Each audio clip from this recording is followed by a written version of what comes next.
Hi, my name's John. Welcome to another Wednesday catch up. I've had quite a few requests from viewers asking if I can show a little bit more about digital calipers, how accurate they can be and how I use them. So I'm going to do a little bit on digital calipers. You never know, I might show you something you don't already know. And then later on, we're going to have another go with our Blowlamp and Debs, so I can get a vaporised paraffin and actually burn like it's supposed to burn. People keep calling these verniers. They're not verniers, they're calipers, they're digital calipers. That's the one I use all the time. It's a Mr. 201, a coolant proof one, and I've got a bigger one there that I do use quite a lot as well. People say, how accurate can a caliper be? Well, it's as accurate as you want it to be, or you're capable of using it. They're not micrometers, but you can get very, very near. Before you use them, you must make sure they're clean. See, mine gets used, so they're not clean. It's got a zero facility, so you push it shut. It's important you put the same pressure on each time, and you press zero. Right, so the caliper is now zeroed. At the minute, it's reading metric. You simply press that button there, and it's a direct conversion to imperial. Most of my stuff now is in metric. You know, it's changed very slightly. It's now zero, and that's it. It's your zero is exactly what it is. It's not 100% accurate, but it is very, very near. That's 4 ways to use a caliper. There's obviously that way to measure diameter. There's that way to measure a hole. And there's that way to measure a depth. There is one other way to use them to measure a step or a depth that not a lot of people seem to understand. If you look at this end of the caliper, it's ground perfectly flat and level, and there's a gap there. Now what you can do is use that nice square shoulder to rest onto something, and you get a reading like that. So you can use that part of the caliper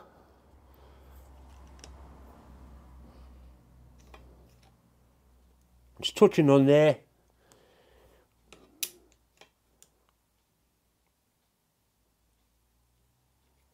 so that is a part of the caliper that you can use to measure. That's the 4th way of measuring things with a caliper. Right, we've still got a good zero. This is a 50mm gauge block. We'll put that in there, and sure enough, it reads 50mm. Because I'm measuring on the broad part of the blade. If you try and do it on the points like that, you don't get as accurate a reading as you do like that. There's a 100mm one. And that's still well within acceptable limits. Measuring holes are slightly different, and measuring bores are slightly different. It's not quite as easy because there's quite a bit of feel involved. You've got to sort of feel around to get the average reading. We'll go back into imperial because that's an imperial test ring. It's actually 1 3/4. So we're getting 175. You can move it around and you get a slightly different reading each time, but it's very, very near. To get any better, you need an internal micrometer. I sometimes use a snap gauge to measure bores, and I use the vernier on the snap gauge. To measure that bore, we'll put a little snap gauge in like that, and carefully snap it out. Zero the vernier. Imperial, because it's definitely an imperial gauge we're using. And we get, it's actually 1 3/4, so it's 1.74, 1.75. That is a much more accurate way than simply putting the vernier in like that. And then to get them whiter, naturally you'd use a micrometer on there. Just another way of using it. But I think possibly the thing that you'll pick up most on is using that flat. Put the flat on there like that, and then you can measure. Simple like that. So simple it's untrue. That there is as accurate as that. As accurate as that. That's for measuring like long skinny holes in the bores. Because on something like this, it kind of wobbles about and you don't get an accurate reading. You can get a little adapter to go on the bottom there. I've got a one somewhere, like a little foot to make that wider. This one is exactly the same. It's just bigger, that's all. So like, as far as measuring goes, that's it. That's how you measure things with it. The more you practice, the better you become. Not forgetting, it's got to be clean and you must zero it. It has got other uses when you're making things, when you're machining things, which I'm going to try and demonstrate now. I've got a piece of bore on the lathe here. It's like a 16mm diameter, or just under 16mm, and I want to turn it to 14mm. It doesn't matter what size the bore is, as long as you know what size you want to machine it to. So if we zero the caliper, like that, and then we dial in 14mm, could be any size, but we want 14mm.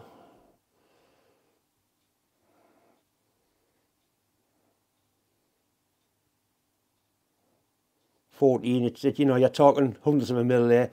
Call that 14 and you press 0. Right, so the caliper is zeroed at 14mm. So if we take a reading on the bar now, that says 1.97. So we want 1.97 off there to make that 14mm. I'm going to touch the tool off.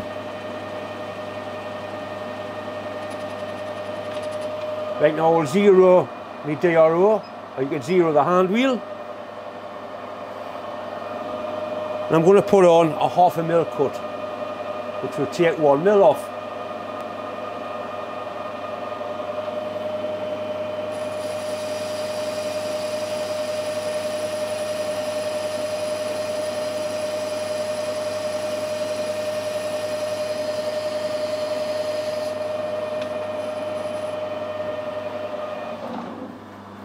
Right, so measure again. Now we want 1 mil off to get it down to size. So once again, if I put in a 1/2 mil cut, it should bring it down to size, spot on.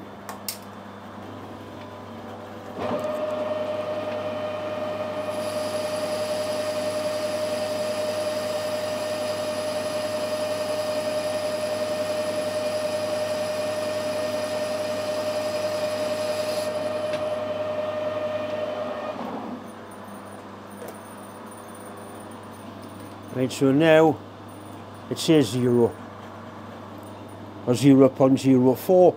So once again, if we zero the caliper, so now it's going to read as a caliper, measure that, 13.98, 13.99, basically 14mm. That's the sort of accuracy you can expect to get with a caliper like this. Any more than that, you need micrometers. The same principle works if you're boring a hole, or if you had to cut a piece of bar to an exact length. Right, so we want this bit of bar to be 110mm long. So once again, we'll zero the caliper. Make sure it's going to 0. And we'll measure in 110mm, 107.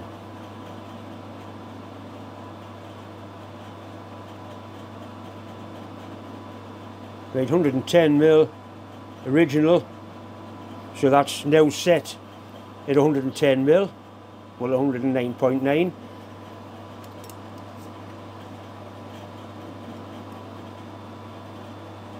So we to a direct reading off the port, we need off here 2mm to get it down to size. That's a direct amount we need to take off to get that down to the right size.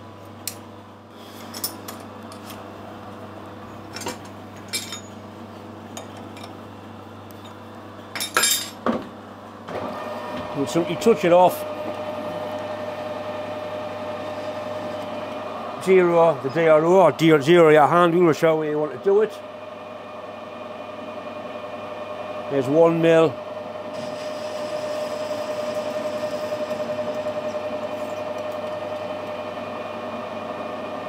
.5.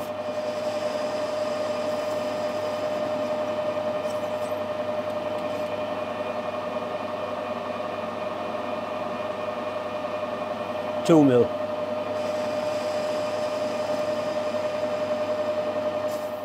Right, so we'll come to measure this again. It's showing 0.04, so it's 0.04 under size, so it's a fanny's hair under what we wanted. Like I say, any whiter than that, it's a micrometer job. In one of last week's videos, I think it was, I had to make 2 of those BSP blanking plugs, and I had no hexy bronze bar. So all I do is I measure that, which is 19.5, so it's basically it's a 3/4 hex. We'll make it 19.3, that's what size it actually is. So if we zero that, then I measure the piece of hex bar, or the piece of round bar I'm going to make into hexy bar. 6 mil. So that bit of bar is 6 mil bigger than the hex I want. So if we machine 3 mil off each one of them, that's going to give me a hexy bar the size I want. So it's 3 mil per flat off there, which will give me the 19 mil hex bar. Another easy way to use a digital caliper. So that's the size I want. That's the size I've got, which is basically 6 mil bigger, 3 mil aside, and that'll give us the hex that I had.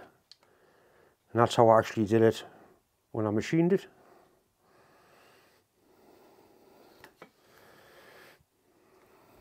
Right, I've taken some more bits off the Blowlamp. I'm going to try and take the burner tube out to make sure it's obviously got shite in there, that's why it keeps blocking the jet up. That's a little control valve there. That's a little jet there that squirts the fuel out, and that's a vaporising coil. We'll take this out of here, little needle valve.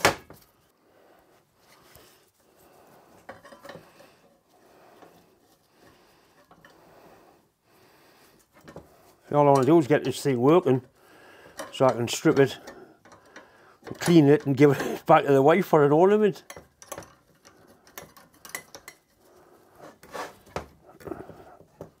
There'll be some packing material in there of some description. It's just a little needle valve, quite nicely made. That little jet comes out, the little jet spanner is actually up in the welding shed where I was playing with this last.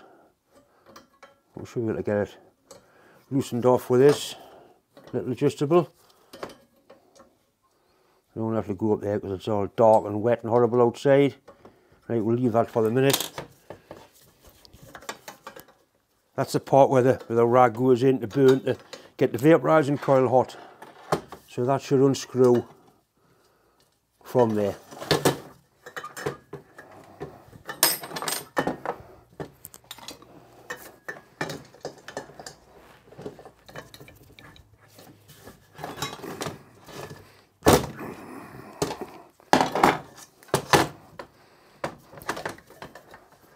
I don't know if there'll be a filter in here, there might well be.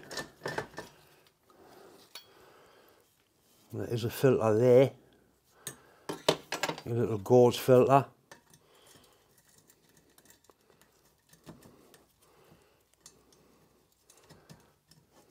That's it there, which is full of shite.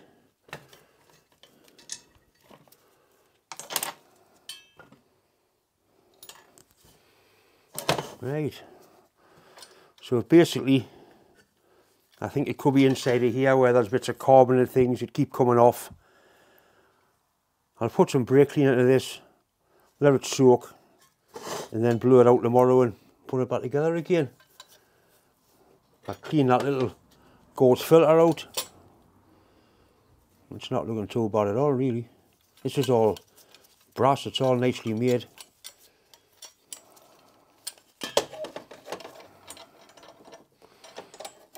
I doubt that'll come off there as well, it was put on, so we'll still get a brake cleaner and see what happens.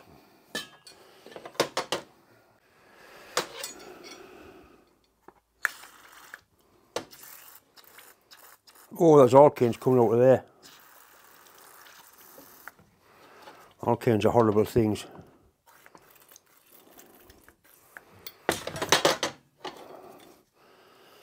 So let it stand with some brake cleaner in overnight, and hopefully that should do the job.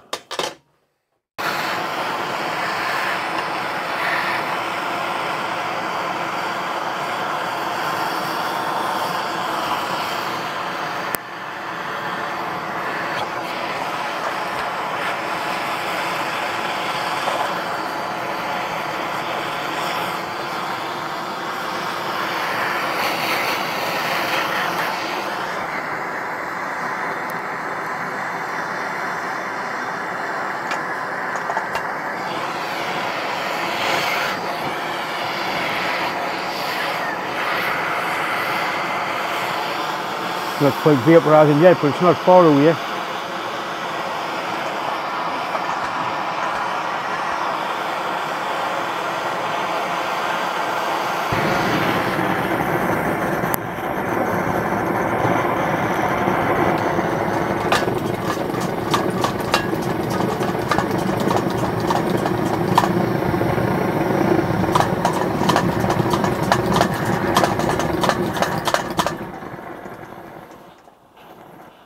Bastard jet's blocked them again. Poxy thing.